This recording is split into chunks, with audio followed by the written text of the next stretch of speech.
The golden ratio, the world's most astonishing number. It is often found in the literature that many researchers have studied the use of golden rectangle or Fibonacci rectangle in architectural design. In this way, a lot of well-known architects in the history knowingly or unknowingly used the golden rectangle in their works. After watching the video, you would understand that why architects have used this mathematical tool so often. This work began with an algorithm which constructs a Fibonacci rectangle. Now, the question is, what is golden ratio? The golden ratio is closely related to the Fibonacci sequence. We have learnt about the Fibonacci sequence in our previous video, and the link of the previous video has been given in the description box. We generally denote the golden ratio by a Greek letter phi, which can be considered as a convergent sequence. And the sequence is 1 by 1, 2 by 1, 3 by 2, 5 by 3, 8 by 5. These are the ratios of two consecutive numbers of the numbers in the Fibonacci sequence. This sequence approaches towards a number, and the number is approximately equals to 1.61805 . This number is denoted by phi, and the number that is the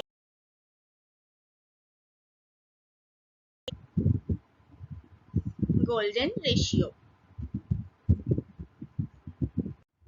This golden ratio describes the perfectly symmetrical relationship between two proportions.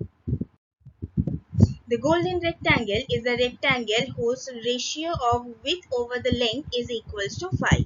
So if L, the width of the rectangle, then the length will be phi times L, and the ratio is phi L divided by L, that is phi is to 1. If a rectangle follows this property, then the rectangle is called the golden rectangle. Place two squares of sides 1 cross 1, one after another. You'll get a rectangle of length 2 cross 1. 2 divided by 1, which is equals to 2. Now, add another square whose length is equals to the longest side of the previous rectangle. Now, see, the rectangle is of length 2 cross 1. So, we have to add a square having sides 2 cross 2. Now, the resultant rectangle will be a rectangle of side 3 cross 2. 3 divided by 2, which is equals to 1.5. Now add another square having length is equals to the longest sides of the previous rectangle. The longest sides of the previous rectangle is equals to 3. So we need to add a square having length 3 cross having sides 3 cross 3. Now the resultant rectangle will be a rectangle of sides 5 cross 3. 5 divided by 3, which is equals to 1.6, which is approximately equals to the golden ratio phi. Again, add a square having length equals to the longest sides of the previous rectangle. The previous rectangle is of length 5. So we need to add a square of side 5 cross 5. And the resultant rectangle will be a rectangle of sides 5 cross 8. 8 and 5, these two are the consecutive number of the Fibonacci sequence, and the ratio of 8 by 5 is equals to 1.6, which is again approximately equals to the golden ratio phi. Again, we can add another square of length equals to the length of the longest sides of the previous rectangle, that is 8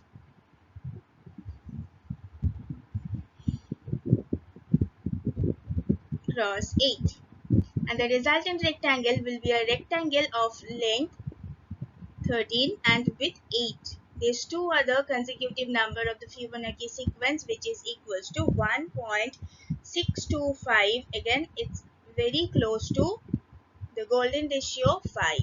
So we can see that we are gradually approaching to the golden ratio 5.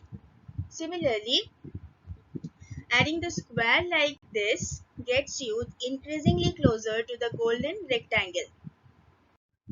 In many cases, architecture use the small squares as architectural space. And at the end of this, adding some tools of graphs theory, it has been proved that this is one of the best arrangements of square inside the rectangles. Suppose this is a golden rectangle of sides 13 cross 8.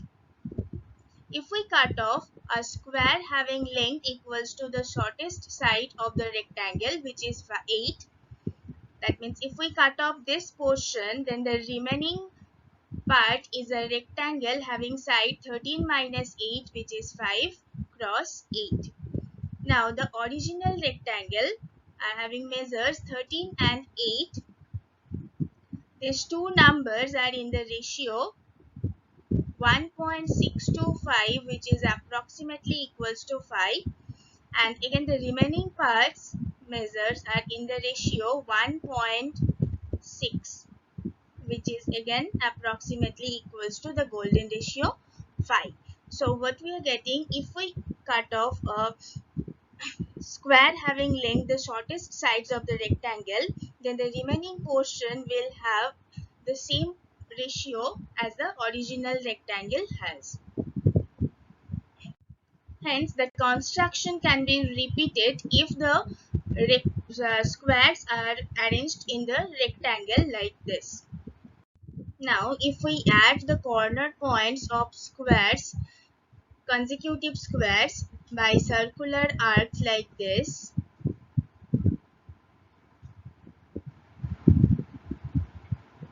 then we get a spiral like this, which is called the golden spiral.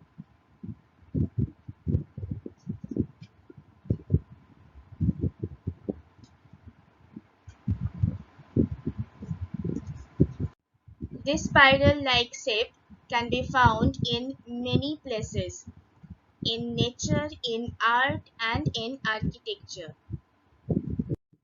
For example, we get this spiral-like shape in a Nautilus shell, in the shape of spiral galaxy, hurricane, and spiral plants.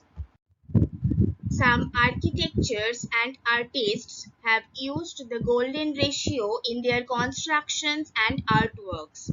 This is because it has been claimed that the proportions of the golden rectangle are pleasing to the human eye. Thus, it makes sense to use them in artworks.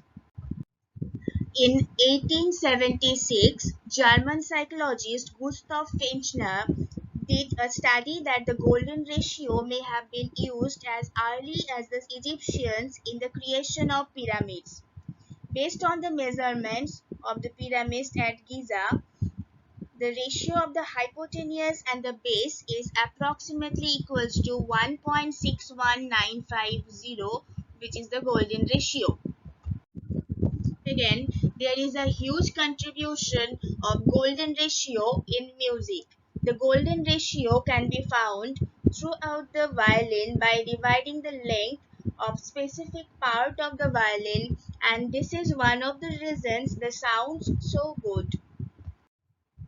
Again, the Fibonacci numbers can be seen on a piano keyboard and in the musical scales. For example, the scale along a piano keyboard are composed of 13 keys in the span of a full octave, which consist of 8 white keys and 5 black keys that are arranged in the group of 2 and 3 along the keyboard.